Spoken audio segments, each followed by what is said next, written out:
Bonjour à toutes et à tous, je m'appelle Marc Garnier, je suis anesthésiste réanimateur à Paris, à Sorbonne Université, au niveau des hôpitaux Thonon et Saint-Antoine. Et je vais avoir le plaisir lors de ce congrès de vous parler d'une thématique autour de la ventilation spontanée et de son intérêt potentiel pour protéger le poumon. En réalité, après une période de plusieurs années, il y a maintenant de cela une dizaine d'années où on a probablement un petit peu trop sédaté, peut-être un petit peu trop curarisé les malades en les empêchant de respirer, on a l'impression d'assister au retour de la ventilation spontanée et en laissant ventiler nos malades, en les laissant développer des efforts inspiratoires le plus tôt possible, le plus rapidement possible. Et on peut se demander si cette stratégie est toujours bénéfique. Alors du côté des points positifs, on les connaît, c'est la préservation de la force diaphragmatique, c'est aussi une amélioration des interactions cœur-poumon. Et puis plus spécifiquement pour le poumon, ceci peut avoir des avantages, bien évidemment, avant l'intubation, en prolongeant la ventilation spontanée, eh bien, en évitant les lésions liées à l'intubation, que ce soit pendant la procédure ou liées à la présence de la sonde d'intubation pendant trop longtemps, mais également en améliorant l'homogénéité de la ventilation, le patient tirant sur ses muscles inspiratoires, générant une dépression intrathoracique, ça permet de reventiler les basses pulmonaires.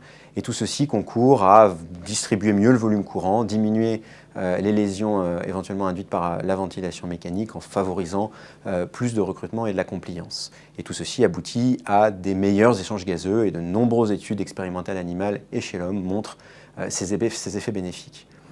Malheureusement, comme dans beaucoup de situations, il y a un revers à la médaille. Et chez les patients, et notamment chez les plus sévères, la ventilation spontanée au cours de la détresse respiratoire peut avoir des effets négatifs. Ils sont multiples.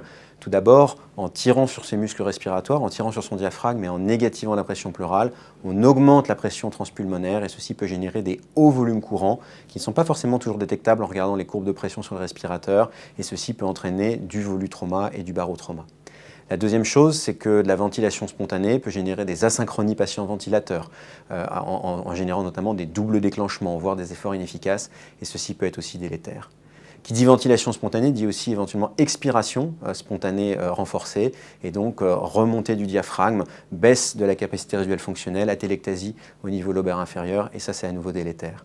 Et puis enfin, de la même façon que l'effort inspiratoire généré par le malade augmente la pression transpulmonaire, il augmente aussi la pression transcapillaire, et ça favorise la transsudation, surtout si votre membrane alvéolo-capillaire est lésée, et donc ça peut aggraver l'œdème lésionnel.